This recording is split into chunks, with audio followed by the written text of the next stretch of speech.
Chapter 4, Pencuri. Apa yang muncul di depan mata Rendra adalah keindahan. Seorang wanita cantik yang memiliki rambut panjang bergelombang keemasan dengan wajah yang halus dan glamor, serta tubuh yang cukup mempesona untuk membangkitkan gairah semua pria. Yang lebih mematikan lagi, wanita cantik itu hampir tidak memiliki pakaian di tubuhnya. Hanya satu set pakaian dalam yang bisa menutupi 3 poin penting dari tubuhnya saja. Saat ini, wanita cantik itu sedang berbaring di sofa di lobi nonton TV. Postur tubuhnya yang malas terlihat seperti anak kucing, dan tubuhnya yang montok dan kulitnya yang halus benar-benar sangat menggoda. Oh, bukankah aku sudah memberitahumu bahwa pipa ledeng di dapur rusak? Kenapa kamu langsung pulang begitu menutup telepon? Bukankah kamu pergi mencari tukang perbaikan properti? Itu adalah Ratna, teman Siska yang berambut pirang. Dia sedang menonton TV dengan asyik sehingga dia tidak menoleh ketika dia mendengar pintu dibuka. Jelas sekali bahwa dia mengira bahwa Siskalah yang baru saja masuk. Rendra akhirnya tersadar. Dia melebarkan matanya dan menatap Ratna dengan ngeri. Apa maksudmu pipa ledeng rusak? Di mana istriku? Kemana dia pulang? Siapakah Anda, wahai wanita cantik? Bukankah istriku menyukai laki-laki? Sejumlah besar informasi membanjiri pikirannya, dan Rendra merasa sangat bingung. Tidak heran kalau akhirnya dia membiarkan Rendra tinggal di rumahnya. Siska sangat percaya bahwa dia tidak akan jatuh cinta padanya setelah 3 bulan. Dan ternyata hatinya telah menjadi milik wanita lain sejak lama. Tuhan, kenapa kau memperlakukanku seperti ini? Kenapa kamu diam saja? Setelah mendengar tidak ada jawaban untuk waktu yang lama, Ratna mengerutkan keningnya dengan heran. Dan akhirnya dia menoleh dan melihat Rendra. Ratna melihat Rendra. Dan Rendra juga melihat tubuhnya yang hampir telanjang. Seketika ruangan itu menjadi hening sesaat. Apa? Segera setelah itu, sebuah teriakan melengking dan memecahkan telinga terdengar. Yang benar-benar memecah suasana sunyi di villa tersebut. Mata Ratna membelalak, dan dia menatap pria aneh yang berteriak dengan wajah yang kusam di depannya itu. Apakah kamu tidak salah? Aku belum berteriak, tetapi kamu pria yang melihatku hampir telanjang berteriak lebih dulu. Teriakan Rendra berhenti tiba-tiba. Ratna duduk dengan kaget. Dia memegang dadanya dengan satu tangan dan menatap Rendra dengan tatapan dingin dan waspada. Siapa kamu? Mengapa kamu muncul di rumahku? Rendra memandang Ratna dengan sangat marah. Dan siapa kamu? Mengapa kamu muncul di rumahku? Apa hubungan antara kamu dan istriku? Katakan, ini rumahmu. Siapa istrimu? Ratna tertegun, dan kemudian dia melihat kilat haus darah di mata Rendra. Apa maksudmu rumahmu? Saya pikir Anda adalah pencuri. Saya peringatkan Anda, jangan pernah memikirkan hal-hal aneh di villa ini. Keluar. Kalau tidak saya akan memaksa Anda untuk keluar. Pencuri. Rendra tercengang ketika mendengar kata-kata itu. Kemudian matanya menjadi berbinar-binar seolah-olah dia melihat cahaya dalam gelap. Ya. Mengapa aku tidak menyangka bahwa istriku adalah orang seperti itu? Ini pasti pencuri cantik yang datang untuk mencuri barang. Dia tidak pernah menikmati waktunya di villa yang sebagus ini. Jadi dia hanya menonton TV sambil melepas semua pakaiannya dan bersantai sebentar. Sungguh bodoh karena kau akan tertangkap oleh kecerobohanmu sendiri. Apa yang kau bicarakan, pencuri? Jangan buru-buru. Ratna mengerutkan keningnya dan berteriak. Pergilah. Rendra mencibir dingin. Siapa yang harus pergi?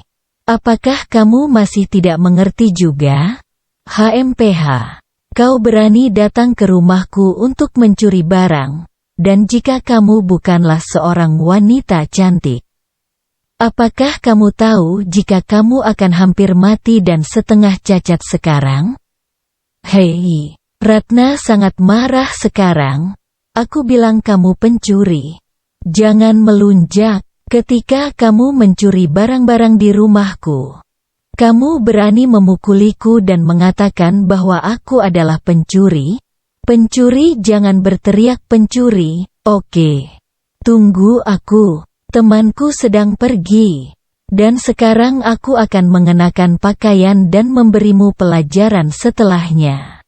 Setelah berkata begitu, Ratna bangkit dan ingin lari ke atas. Bahkan jika dia ingin melawan pencuri, dia tetap harus memakai pakaian, bukan?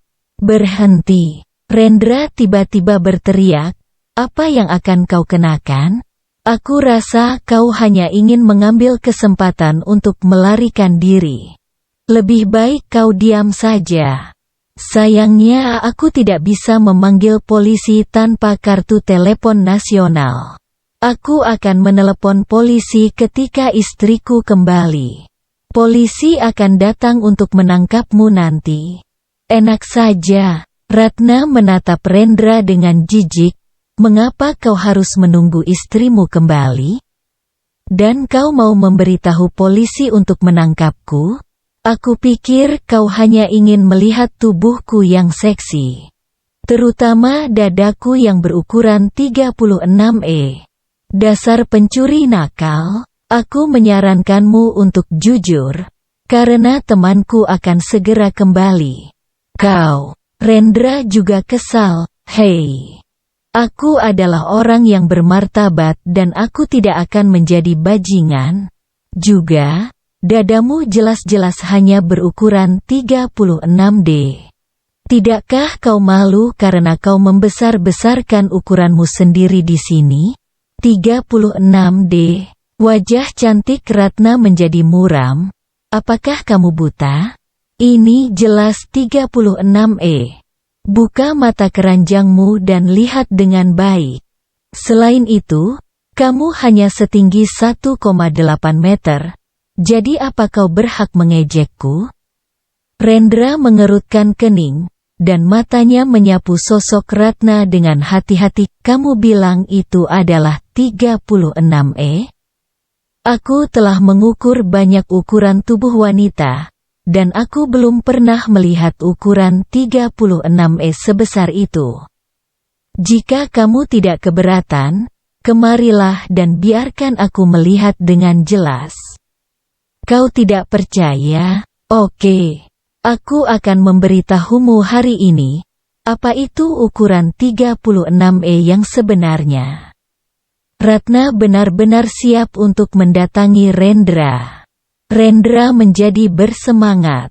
Apa yang kamu lakukan? Tapi pada saat itu sebuah suara dingin tiba-tiba terdengar. Suasana membeku.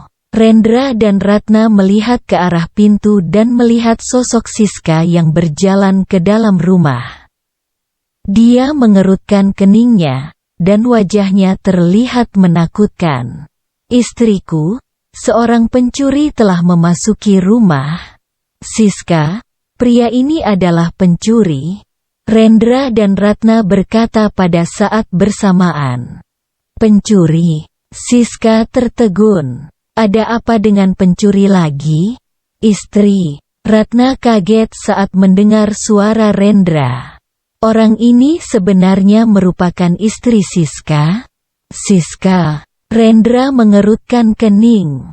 Apakah wanita ini mengenal istrinya? Apakah mereka benar-benar teman, atau bahkan pacar? Siska, apa maksudnya ini? Orang ini memanggilmu sebagai istri. Sejak kapan kamu punya suami? Ratna memecahkan suasana canggung itu terlebih dahulu. Namanya Rendra, dan pernikahan kita diatur oleh kakekku.